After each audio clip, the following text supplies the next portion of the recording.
literally annoying. Hello, everyone. It's Caroline here. Welcome to my life. There's no one in my life, but it's okay. Eventually, this will be saved and you guys could just watch it. Nice little video to fall asleep to. As you guys can hear, I have Shrek's theme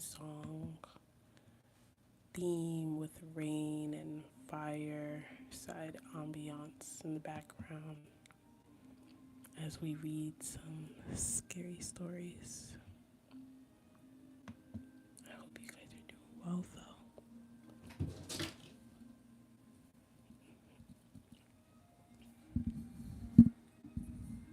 I'm so happy with this mic. So we are gonna read a couple of stories, creepy stories, and I'm excited. But it's really dark too, so yeah, it's currently 9:32 at night, so yeah. This one is called The Evil Twin. New Year's Day, 1995. I was in the middle of third year university, and a bunch of friends had come down to visit me and my roommate for the festivities. We were all pretty hungover from drinking the night before and went out for the usual. Nice day out, a bit chilly. I don't feel so good. Post greasy breakfast hungover stroll around the neighborhood. Two of these friends were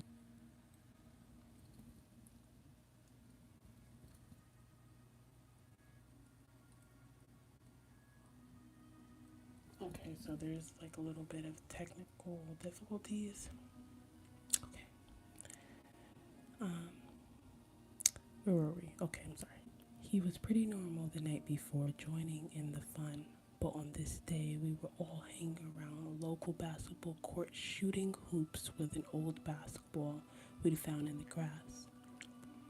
And this twin brother kept following me all around, all over the place, with the creepiest grin I'd ever seen in my life, staring right into the nether regions of my soul the whole time. I'd back away and join the group again, and he'd keep following me around. When we were walking back to the apartment, it was just me and him walking down the sidewalk behind the group. And he moved over in front of me, stared at me with that creepy look again, and fell down to his knees as if to worship me or something. I didn't know what to do. Hey buddy, you alright? We're heading back now. Right? And so on. He couldn't say anything, or he wouldn't say anything. He'd just be there on his knees, looking up at me with a clenched face and squinted eyes, as if he were looking directly into the sun or something. Later that day, my roomie said he was tripping balls, so I thought nothing of it and moved on with my life. A few weeks later, we got a phone call from the twin brother we usually hung out with, and it turned out that this other twin brother went over to his aunt's place with a knife and stabbed her 14 times. What? She didn't die, but still pretty bad. He had even called the police before going because he knew he was going to do it, but he couldn't stop himself from doing it because, the voices and so on. The ensuing court case was widely covered in the media as this was a relatively smaller community where this sort of thing doesn't happen on a regular basis. I was reading one of the articles and one of the testimonies was that this twin brother was severely schizophrenic and was hearing voices in his head. He believed to his very bones that his aunt was the devil and that he had been commanded by God to go and kill her. Wow. That's crazy. Yeah. So, who was this God that told him to go kill her? Well, as the newspaper article described, it was a guy in a group he hung out with on New Year's Day. Didn't take me long to realize that he was talking about me. This was 22 years ago. I know for a fact it was a mental illness. But just knowing that I had somehow commanded him to go kill his aunt stays with me till this day. Wow. That's pretty frightening.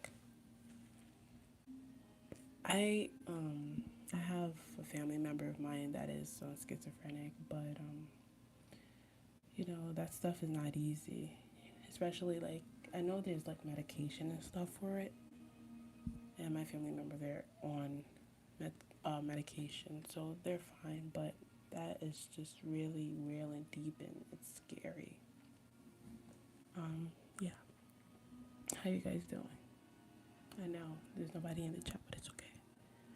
Soon it'll be tons and tons of people in this live just listening and falling asleep to this. Oh my god, sorry. Sorry if that was loud, too loud. So we're gonna read one more. So I'm gonna try to find a longer one, and then that's it. All right. So this one is called "Someone Was There." We were living with my brother-in-law and his two teens when I was pregnant. He has an elevated house on quite a bit of former hunting land, several miles down a county road. Ugh. My husband works 7 to 6, and Bill works offshore for 14 days. While he was at work, his kids stayed with their grandmother. Nice house, but it has a weird vibe. I chalked it up to my pregnancy hormones. One day, home alone. Oops, sorry. One day, alone, I was taking a shower and felt someone staring at me. I stuck my head out and listened. Couldn't hear anyone in the house, so I resumed my shower. A while later, I heard the back door shut. I was standing in the kitchen and could see the door, which had no steps and was 6 inches from the ground. Door was still locked. I told my husband about it that night, and he shrugged it off. We locked down and went to bed. I don't know how long I'd been asleep, but I woke up to the blankets being yanked off the bed and my husband flipping on every light in the house. He threw open every door, every cabinet, looked in every pantry or closet while holding his handgun. I asked what was going on, and he swore he heard boots thumping through the house and someone talking. Oh, that is freaking scary. Everything was still locked, and it's not a big house. Nobody was there except us. One night, a while later, my niece came into our room. Her dad worked over, and we had them for a few days, and asked to sleep in bed with us. Now, this girl isn't scared of anything and is 14 at the time. I sat up, told my husband to scoot over, and patted my pillow. That's when I noticed her 16-year-old brother curled up under a blanket on the floor beside me. Why are you both in our room at 2 in the morning? They didn't want to answer at first, but explained that something in my niece's room laughs at night. What? Like, I hated that room when we moved in and put up any laundry I did quickly in there. I asked my nephew why he was on the floor, and he said she came into my room on the cot to sleep, but something started knocking on the door. We came down here as soon as it stopped. No, this is way too spooky. Way too spooky. Again, husband flipped on every light, looked in every nook and cranny, nothing. Eventually, we moved out. About time. And the kids decided to live full time with grandma. My husband said he heard a man laughing in my niece's room, but there was nobody there when he turned on the lights.